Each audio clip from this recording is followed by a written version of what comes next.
Bonjour, je suis le Père Marie-Michel, fondateur avec le Père Marie-Van de cette jeune communauté du Carmel de Marie Vierge Missionnaire. Je suis aussi personnellement cofondateur de l'école Jeunesse Lumière avec le Père Daniel Ange. Mais voilà, aujourd'hui nous vous présentons notre projet. Alors vous avez déjà vu derrière nous ces 6 ermitages qui sont déjà là. Pourquoi? Parce que dans notre vie du Carmel de Marie Vierge Missionnaire, nous avons vraiment cet appel à vivre une vie religieuse, des frères, des sœurs, mais aussi à vraiment avoir cette vie contemplative semi-érémitique.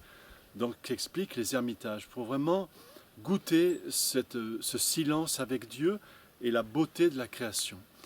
Alors évidemment, nous sommes une communauté qui est enracinée dans le Carmel, comme son nom l'indique. Et un de nos maîtres, évidemment, un grand maître, c'est le prophète Élie, qui vivait à la fois le désert, et l'alternance du désert et de la mission.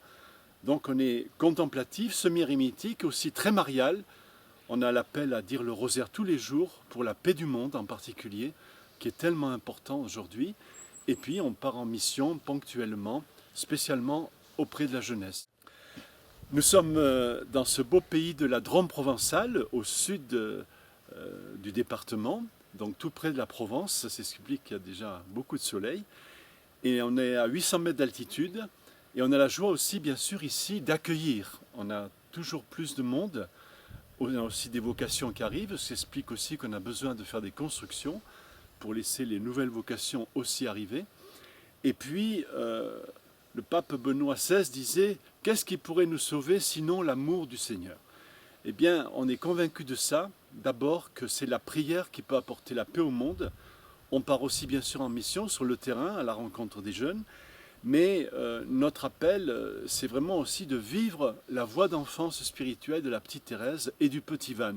C'est nos 2 grands visages tout spécialement. Également la bienheureuse Élisabeth de la Trinité et Saint Jean-Paul II.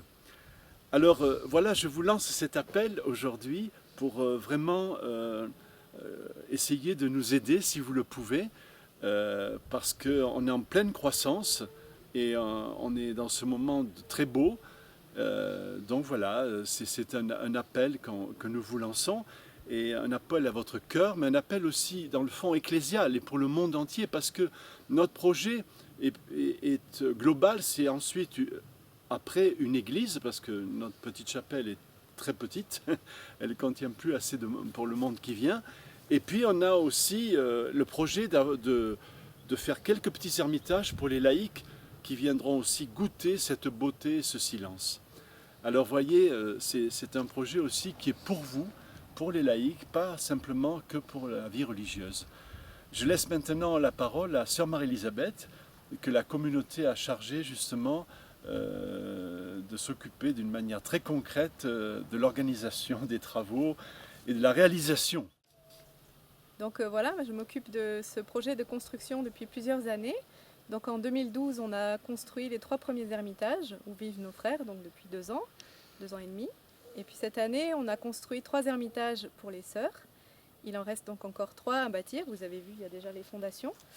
Et puis, il nous faut les bâtir d'ici 2017, puisque notre permis de construire est valable jusqu'en août 2017.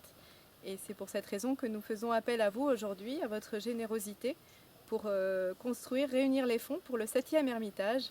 Donc vous voyez là-bas Sœur Tali Kateri, qui est sur l'emplacement de son futur ermitage et qui attend de pouvoir vivre la même joie que nous qui sommes en ermitage depuis quelques semaines et qui compte sur vous, sur votre cœur et sur votre générosité.